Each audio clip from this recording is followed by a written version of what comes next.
नमस्कार साथियों, मैं सोमनाथ मंडल अपने YouTube channel quick education hub में आपका पुनः स्वागत करता हूं। आज आपको इस वीडियो में JHTPD एडवांस कोर्स का तीसरा मॉड्यूल में जो तीसरी गतिविधि है,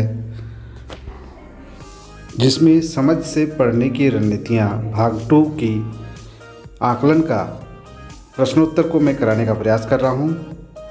यदि आप मेरे चैनल में अभी तक नए हैं तो मेरे चैनल को सब्सक्राइब करें एवं बगल के बेल आइकन को भी क्लिक करें, जिससे मेरे हर वीडियो का नोटिफिकेशन आपको तुरंत मिल सके। आप मेरे इस वीडियो को YouTube के अलावे फेसबुक, ट्विटर एवं मेरे ब्लॉगर पेज पर भी देख सकते हैं। तो चलें आज के JHTPD एडवांस कोर्स के मॉड्यूल 3 की तीसरी गतिविधि में।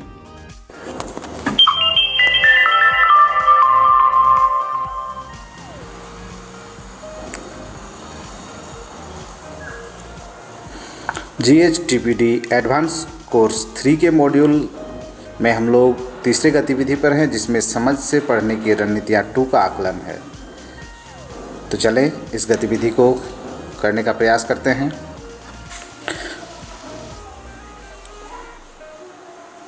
इसमें पहला प्रश्न है, दीपिका जी ने बच्चों के लिए बाल मजदूरी से जुड़ा एक गद्यांश चुना और उससे जुड़ा एक प्रश्न दिया। तुमने एक बच्चे के बारे में पढ़ा जो एक होटल में बर्तन धोता है। तुम्हारे अनुसार उस स्कूल जाते बच्चों को देख उसे कैसा महसूस होता होगा? आपके अनुसार यह समझ के पढ़ने के किस स्तर से जुड़ा प्रश्न है? आप एक ही विकल्प को चुन सकते हैं। यह अनुमानिक स्तर का प्रश्न है, क्योंकि बच्चों को गद्यांश की विषय वस्तु के बारे में अंदाज़ा लगाना है। यह अनुमानिक स्तर का प्रश्न है, क्योंकि बच्चों को अपने पूर्व अनुभवों के अनुसार पात्र की भावनाओं के बारे में अनुमान लगाना है। यह मूल्यांकन स्तर का प्रश्न है, क्योंकि बच्चे के गद्यांश के बारे में अपनी राय देनी है। यह मूल्यांकन स्तर का प्रश्न है, क्योंकि बच्चों को गद्यांश का सार लिखना है। तो इसमें जो सबसे सटीक आंसर है वह है आपका ऑप्शन नंबर 2, क्योंकि इसमें अपने अनुभवों के आधार पर पात्र की भावनाओं का अनुमान करना है। निम्न में से कौन सी गतिविधियाँ किसी यात्रा का विवरण पढ़ने से पहले छात्रों को कराना सही होगा? आप इनमें से पहला एक से अधिक विकल्प को चुन सकते हैं। विवरण में आए सभी नए शब्दों का अर्थ याद करना, विवरण शीर्षक, चित्र आदि को देखते हुए विषय वस्तु का अंदाजा करना, अपने किसी यात्रा के विवरण से जुड़े अनुभवों को कक्षा में बांटना। तो इसमें जो सबसे सटीक आंसर है वह है दूसरा और तीसरा। इस पर टिक करें और सबमिट बटन दबाकर अगले प्रश्न की ओर बढ़ें। अगला प्रश्न आपके सामने होगा, जो प्रश्न संख्या 3 होगा।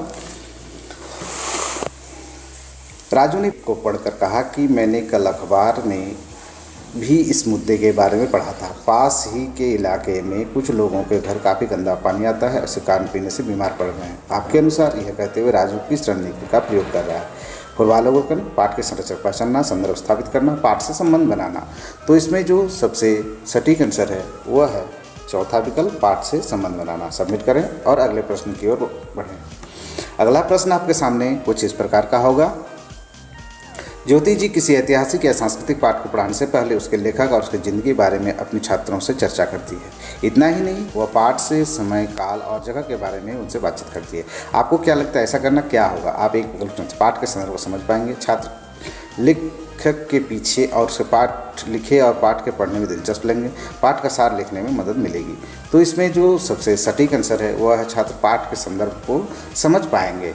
इसे सबमिट करें और अगले प्रश्न की ओर बढ़ें। अगला प्रश्न होगा आपके सामने कुछ इस प्रकार का होगा, जो प्रश्न संख्या 5 है। आपके अनुसार पाठ का ग्राफिक्स ऑर्गेनाइज तैयार करने के लिए छात्रों को क्या करना जरूरी है? आप एक से अधिक विकल्प चुन, पाठ को सरसरी तौर पर पढ़ना, मुख्य प्रश्न घटनाओं का अधिक पहचान रेखांकित करना, पाठ की संरचना को पहचानना। तो इसमें जो सबसे सटीक आंसर है वह है दूसरा और तीसरा। आप इसे सबमिट करें और अगले प्रश्न की ओर बढ़ें। अगला प्रश्न जो आपके सामने क्वेश्चन नंबर 6 होगा, उसका प्रश्न है, आपके अनुसार पाठ पढ़ने के बाद बच्चों को निम्न में से कौन सी गतिविधियाँ कराई जा सकती है? पाठ के बारे में अपने विचार लिखना, पाठ की संरचना पहचानना, पाठ का सार को लिखना, पाठ से जुड़े प्रश्नोत्तर याद करना। तो इसमें जो तीनों ऑप्शन पहले के हैं वो तीनों सही हैं।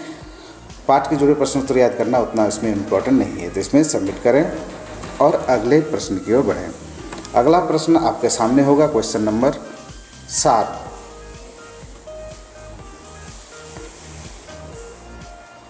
एक शिक्षक बच्चों को पाठ पढ़ाने के पहले, पढ़ने के दौरान, पढ़ने के बाद अपने विचार लिखने को कहते हैं और फिर उन्हें अपने साथियों के विचारों से तुलना करने कहते हैं। आपके अनुसार यह गतिविधि किस रणनीति को विकसित करेगी।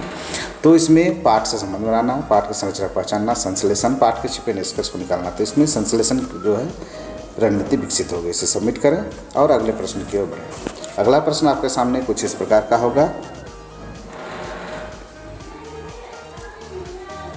नीचे दिए प्रश्न दिए गए हैं, उसके साथ कुछ रणनीति का नाम है। सही प्रश्न और उसे संबंधित रणनीति की जोड़ी चुनें।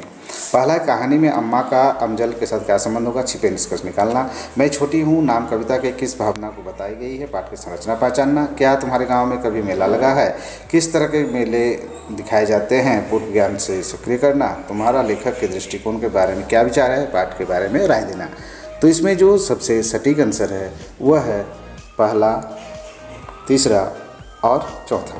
तो सबमिट करें और अगले प्रश्न की ओर बढ़ें। अगला प्रश्न और जो इस गतिविधि का आखिरी प्रश्न भी होगा, पिंकी रेल यात्रा के विवरण से जुड़ा पाठ पढ़ते हुए पाठ के संबंध बनाने की रणनीति का प्रयोग कर रही है।